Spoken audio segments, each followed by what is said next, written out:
What is going on, guys? I just want to tell you before you dive right into the video, I hope you enjoy, by the way. I hope you do all those nice things as far as share, like, and subscribe to the channel. That way we can get our channel boosting up, because I can't do anything without you guys, you know what I mean? But other than that, I want to just tell you that I love you, and I love, you guys are showing so much support to the channel. I want you to keep it up, man. I want you to keep showing the love to the channel, because it makes me happy and it makes us grow. So if you're part of the team, man, join in, subscribe, and hit that nice subscriber button, even though I just said subscribe to the channel. But fuck it, keep subscribing, because I'm telling you subscribe, because I want you guys to join. I want you to go on this amazing journey with me as we, go on together. I don't want to be solo. I want to have a group of us. So make sure you like, share, subscribe to the channel. Always subscribe to the channel and hit that notification bell. That way you won't miss anything that I post daily. Enjoy the video.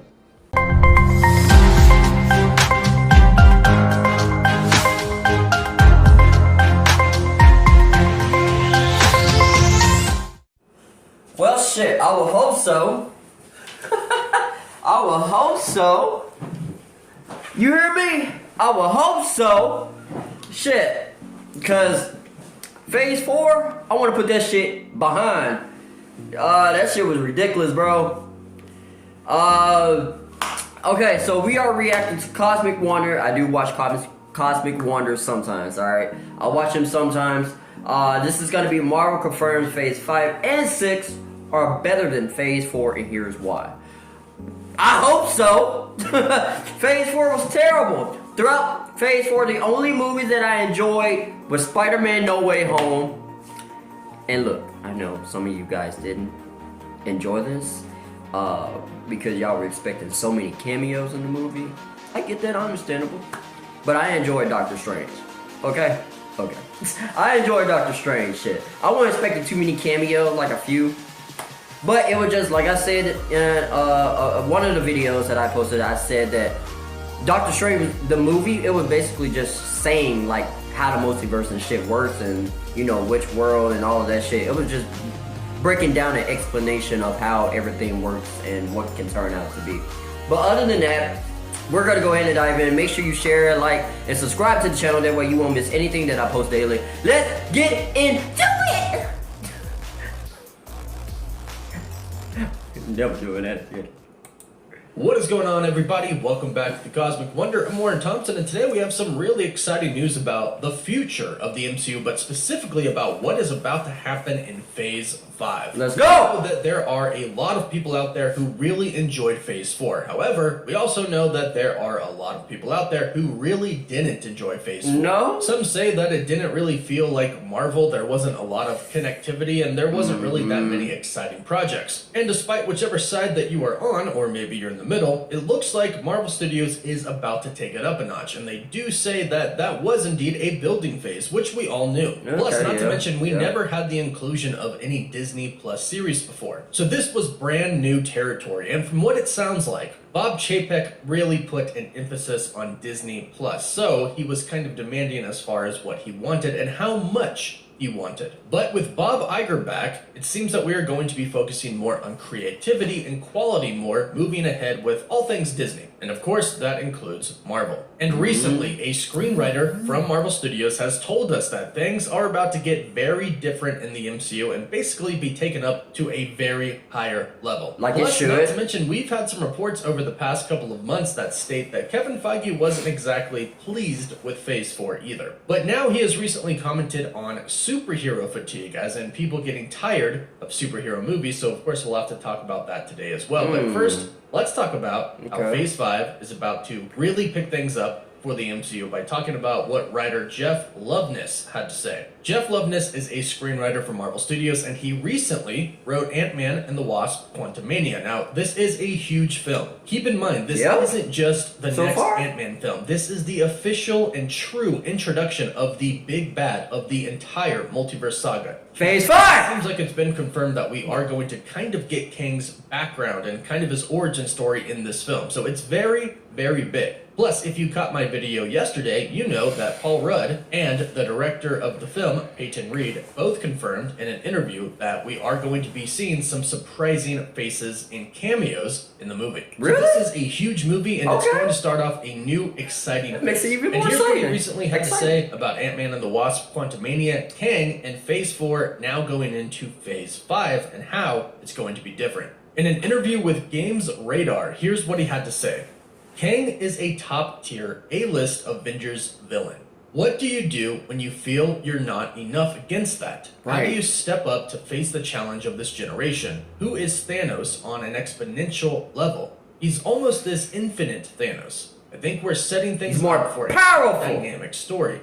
As I'm building to Avengers, I want it to feel like a generational struggle. So here we're talking about building up Phase 5 and Phase 6 and what Phase 4 was. He continues to say, Phase 4 felt like the birth of new characters. You're giving everyone a little bit of a breath. You're broadening out the universe. You have fun Disney Plus shows that are elevating characters. And now I think it's time to put the pedal to the gas again and really take all these new characters that we like and throw them Phase 4 fire. So before we really it wasn't feeling like he just said, feeling like what Marvel would do. Had to say about superhero fatigue. Let's talk about how nice it is that Marvel Studios essentially does take feedback from the fans. No, we don't really control anything, at least not to a major extent. However, Marvel Studios does hear this feedback, and a lot of times they kind of make minor changes to some things because they think that it'll be received better from the fans. And this is something that I actually admire about the studio. And in this case, I think there's been a lot that's been said about Phase 4. I think the studio has heard it, and I think they're making sure that Phase 5 is going to be on a different tone and on a different level. And like they said, it was a building phase before, introducing new characters and kind of giving us a little bit of a breather. But as Jeff Loveness says, that's over. They're about to be thrown into the fire. Phase 5 is going to be different. And I think the biggest reason that Phase 5 is going to be different is what Jeff Loveness had to say about Kang, and how he's basically an infinite Thanos. But here's how he's truly going to be different. This is a big difference between that motherfucker is unstoppable, how they were man. introduced into the MCU. We're going to see Kang in many different projects before the Kang Dynasty and Avengers Secret Wars. We are actually going to truly get to know who Kang the Conqueror is. So we are going to know him on a more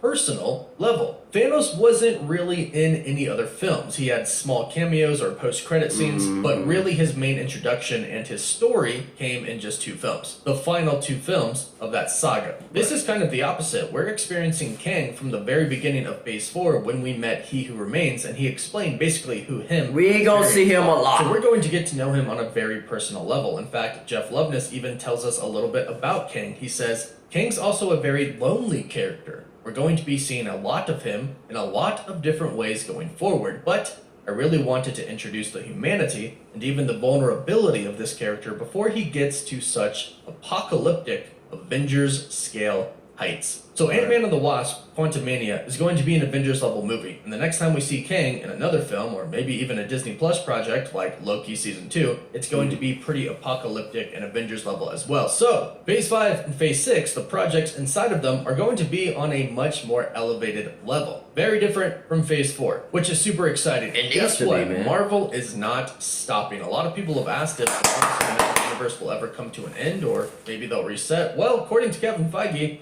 no. Kevin Feige was recently on the Movie Business podcast, where he was asked about superhero fatigue and how long Marvel Studios will last, and how long they will essentially make superhero movies for. And here's what he had to say.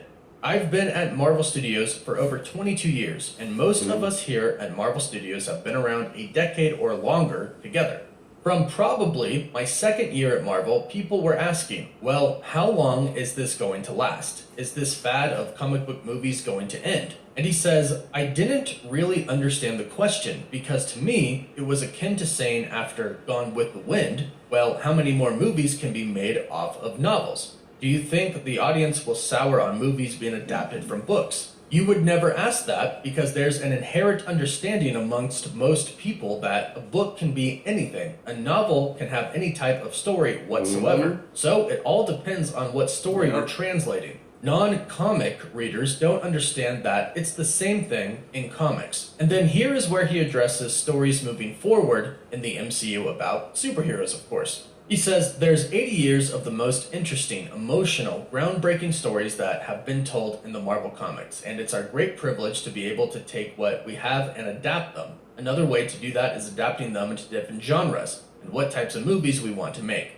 I found that if we tell the story right, and we adapt them in a way that the audience is still, knock on wood so far, is following us along 22 plus years later, we can make any types of movies that share two things: the Marvel Studios logo above the title, and a seed of an idea from our publishing history. So, for those of you who have been asking that question, will Marvel Studios ever stop making superhero movies? That's good. The answer is no. At least not on Kevin Feige's watch. There's a lot of stories they can tell, there's so many characters they can tell the stories about, and they've already begun to explore the different genres out there, like Werewolf by Night was horror, Doctor Strange in the Multiverse of Madness was horror. So they're branching out into different genres, and it sounds like Marvel Studios has a lot of big plans in store for us for Phase 5 and Phase 6, and then beyond, because after that we're going to start getting the X-Men and the Fantastic Four. That's going to be the focus in Phase 7 and beyond. So Marvel Studios right now is looking super bright, and I think fans are about to really love what is about to come in Phase 5 and Phase 6. But hey, let me know your thoughts about this in the comments down below. Please don't forget to like the video and subscribe to stay up to date on the latest MCU news, and for live updates you can follow us on Instagram and Twitter. As always, thank you all so much for watching. Woof woof. Man, I am excited. I'm a happy Marvel fan. I'm a happy Marvel fan, man. I am really happy. I am glad that they're about to start picking back up where they left off from Phase 5. And I get it, Phase 4 was pretty much like a build-up, introducing new characters and everything. You know, making TV shows about them, like kind of giving them more time. It was kind of like to take a break, kind of get everything off the shoulders after Endgame. So yeah, I can understand that. So they're trying to pretty much just take a break from Endgame, and they were like, all right, Phase 5, we're going to pick back up. That's when we're going to start throwing like big ass shit out. So I'm excited, bro. I'm super excited. X-Men, man, I cannot wait till the X-Men get in this motherfucker. Because I've always wanted to see the interaction between X-Men and the Avengers. Like, I want to see people like Deadpool and Spider-Man, Wanda and Jean Grey, Logan and Tony Stark, even though it might not be Robert Downey Jr. But I don't know, it might be because we're dealing with a multiverse right now. Other than that, I'm super excited. I don't know what to say pretty much other than that. I'm super on board. I am totally on the fucking board. I'm on the boat. I'm on the Marvel boat train. That's what it is. I'm on the Marvel boat train. I'm super excited. I'm so looking forward to 5 and 6. Hopefully it's better than Phase 4. Post your comment down below. Let me know what you thought about this reaction video. If you are looking forward to Phase 5 and 6, did you enjoy Phase 4? I know a lot of you probably did not enjoy Phase 4, and that's understandable. But are you looking forward to Phase 5 and 6? Be sure to share down in the comments. If you don't want to share, keep it to yourself. Make sure to share, like, and subscribe to the channel. That way you won't miss anything that I post daily. I'll see you guys in the next one.